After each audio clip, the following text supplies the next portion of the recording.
Sindh online school class 6 मज़मून रियाज़ी बाब 5 सबक 8 simplification मश्क 5.1 सवाल 16 सिंप्लीफिकेशन एक्सरसाइज 5.1 क्वेश्चन 16 ॾोटनि ऐं ॾोहिटियुनि खे सिंध ऑनलाइन स्कूल में भली कार। मां आहियां नाना आबिद। ॿारो असां एक्सप्रेशन्स जी सिंप्लीफिकेशन जी मश्क जारी था रखूं ऐं हिन सबक में मां तव्हांखे हिकिड़ो मिसाल पंहिंजे तरफ़ां ॾींदुसि ऐं हिकिड़ो मिसाल असां किताब जे मश्क 5.1 मां कंदासीं।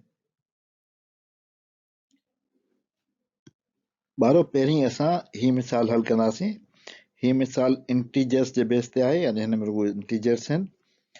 इंटीजर्स जो को बि सुवाल तव्हांजे मश्क 5.1 में कोन्हे, उनजे करे ही सुवाल मूं पंहिंजी तरफ़ां लिखियो आहे। अचो त हिनखे हल कयूं। असां सभिनी खां पहिरीं ख़बर आहे त असांखे प्लान ठाहिणो हूंदो आहे, त पहिरीं असांखे छा करिणो हूंदो आहे।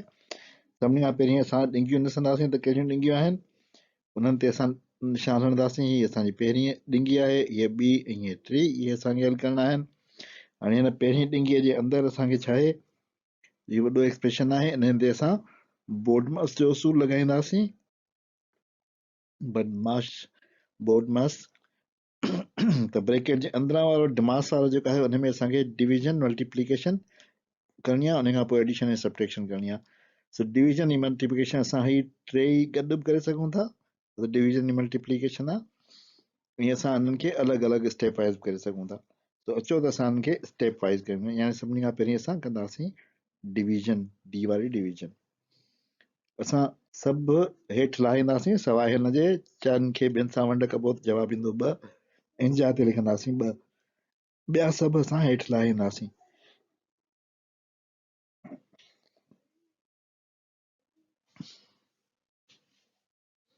सो असां जेको आहे हिन 4 डिवाइडेड बाय 2 जी जाते 2 लिखियो, बाक़ी ॿिया सभु हेठि लाहे आयासीं। हाणे असांखे छा करिणो आहे, डिमास जे असूल सां मल्टीप्लिकेशन करणी आहे। मल्टीप्लिकेशन में असां वटि आहिनि ही 2, इन्हनि खे असां गॾु करे ऐं 4 लिखी सघूं था। सो अॻे स्टेप में असां हिनखे 4 लिखंदासीं। ॿिया सभु मां हेठि खणी बि थो अचां, जीअं जो तीअं आहिनि, हिननि जी जाइ ते मूं 4 लिखियो। हाणे असांखे छा करिणो आहे, हाणे असांखे हीअ ब्रैकेट सॉल्व करणी आहे। इन में 15 माइनस 4 आहे, इन जो बराबरि छा जे बराबरि थींदो, इहो असांजो थींदो 11 जे बराबरि ब्रैकेट में अंदरि जेको आहे। सो इन जाइ ते मां 11 लिखंदुसि, बाक़ी सभु जेको आहे उहो एज़ इट इज़ खणी ईंदुसि। 15 जी जाइ ते मूं 11 लिखी छॾियो। 15 माइनस 4 जेको आहे 11 थींदो आहे। हाणे मूंखे छा करिणो आहे, जो हाणे मूंखे हीअ ॾिंगी छॾाइणी आहे, छो त इन में सिर्फ़ु सादो मुल आहे। ॾिसंदुसि त ॾिंगीअ जे ॿाहिरां छा आहे, ॾिंगीअ जे ॿाहिरां माइनस साइन आहे, उनजे करे अंदरि वारे मुल्ह जो निशान मटाए, यानी प्लस आहे त माइनस, माइनस आहे त प्लस करे, उन खां पोइ मां ॾिंगी हटाए छॾींदुसि। सो हिते प्लस आहे, उनजे करे माइनस थींदो निशान, हीअ ॾिंगी जेका आहे उहा ख़तमु थी वेंदी, नंढी ॾिंगी। सो उहा मूं नंढी ॾिंगी हाणे ख़तमु करे छॾी। हाणे मूंखे विची ॾिंगी ख़तमु करणी आहे, विची ॾिंगी सॉल्व करणी आहे। इन में 14 माइनस 11 आहे, इहो बराबरि थींदो आहे 3 जे।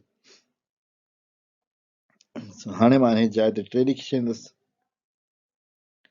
हाणे मूं वटि एक्सप्रेशन हाणे थियो 36 minus square bracket 18 minus curly bracket 3 ऐं curly bracket over square bracket over.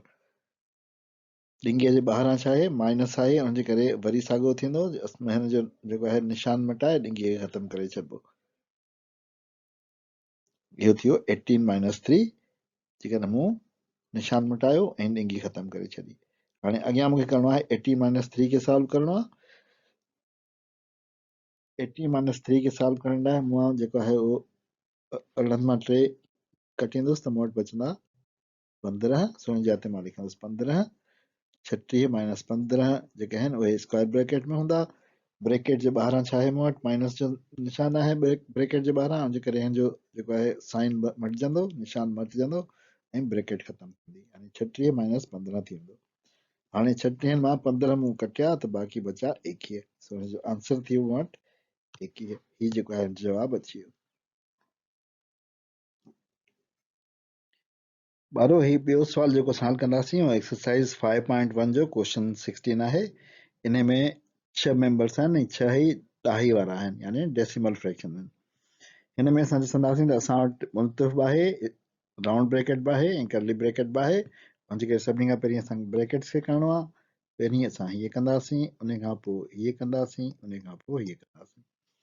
हाणे मुल्तफ़ जे अंदरि जेको आहे 1.5 मल्टीप्लाई बाय 2.4, इनखे मां अलॻि ज़रब थो कयां। ॾाहे जी ज़रब असांखे ख़बर हूंदी, पर असां को दफ़ो वरी वरजायूं था। सभिनी खां पहिरीं असां जेको आहे उहो हिनखे चइनि सां ज़रब कंदासीं, उन खां पोइ हिनखे ॿिनि सां ज़रब कंदासीं। चइनि सां ज़रब करण में असांजो थींदो 5 चौंक 20, ॿ थींदा मथे, 1 चौंक चौंक 4 ऐं 2 6।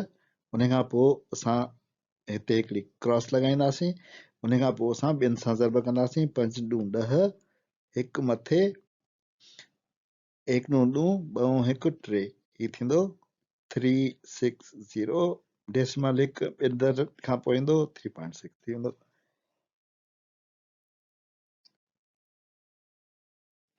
सो हीउ असांजो थींदो 3.6। 3.6 खे असां हिन जाइ ते लिखंदासीं ॿिए लाइन में। हाणे असांखे करणो आहे बोडमस सां डिवीजन, जेका असां हिते कंदासीं। इहा डिवीजन असांजी आहे ॾहायुनि जी डिवीजन, जेका असांखे ख़बर आहे त कीअं कबो आहे। जेकर न त मां हिकिड़ो दफ़ो वरी तव्हांखे करे थो ॾेखारियां। 7.2 डिवाइडेड बाय 3.6, इनखे असां अणपूर में लिखी सघूं था, 72 भाङे 10, ऐं हिनखे 36 भाङे 10 लिखियोसीं। उन खां पोइ असां छा कयो, जो हिन वंड खे ज़रब में मटाइण लाइ हिनखे रेसिप्रोकल असांजो लिखी छॾियो। उन खां पोइ हाणे छा कंदासीं, असां ॾिसंदासीं त कहिड़ा कटिजंदा। हीउ 10 ॾहनि सां कटिजी वेंदो। 36 ऐं 72 खे असां पहिरीं सभिनी खां पहिरीं हणंदासीं खोड़ो 12 जो। 3 ॿारो 36, 6 ॿारो 72। हाणे खोड़ो हणंदासीं 3 जो। 1 टिका 3, 2 टिका 6, जवाब असांजो अची वियो 2। इहो असां लिखी छॾींदासीं हिन जाइ ते 2 जवाब। अहिड़ी तरह असां ॿी लाइन में जेको खणी ईंदासीं उहो ॿिया सभु एज़ इट इज़ हूंदा। 7.2 डिवाइडेड बाय 3.6 जाइ ते 2 अची वेंदो। अॻे मरहले में असांखे हिन ब्रैकेट खे छॾाइणो आहे। 1.3 खे 2 सां मल्टीप्लाई करणो आहे।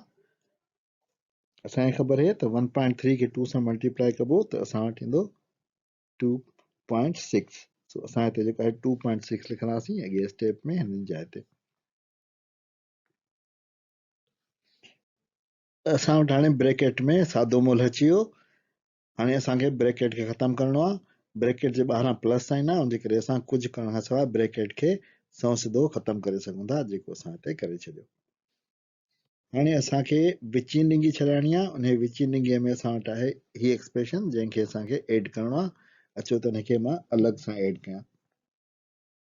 तो मां एड थो कयां 6.7 ऐं 2.6 खे। 6.7 ऐं 2.6 खे 7 ऐं 6 थींदा 13, 3 1 मथे, 6 ऐं 2 8 ऐं 1 9। डेसिमल जेको आहे हिकिड़े जाइ ते लॻंदो, उहो असांजो हिते अची वियो। सो हिन जी जाइ ते मां लिखी सघांसि थो 9.3। अहिड़ी तरह मुंहिंजो अॻियो एक्सप्रेशन थी वेंदो 5.7 मल्टीप्लाई बाय इंटू ब्रैकेट 9.3। हाणे ब्रैकेट मूंखे ख़तमु करणी आहे। ब्रैकेट जे ॿाहिरां ज़रब जी निशानी आहे, उनजे करे मां ब्रैकेट एज़ इट इज़ ख़तमु करे सघां थो। मुंहिंजो अॻियां अची वेंदो 5.7 मल्टीप्लाई बाय 9.3। हाणे हीउ मूंखे जेको आहे ज़रब करणो आहे, जेको मां तव्हांखे पहिरीं ॾेखारे चुको आहियां। इन ज़रब खे जेकर मां कंदुसि, अच्छा त मां हिनखे बि अलॻि कयां।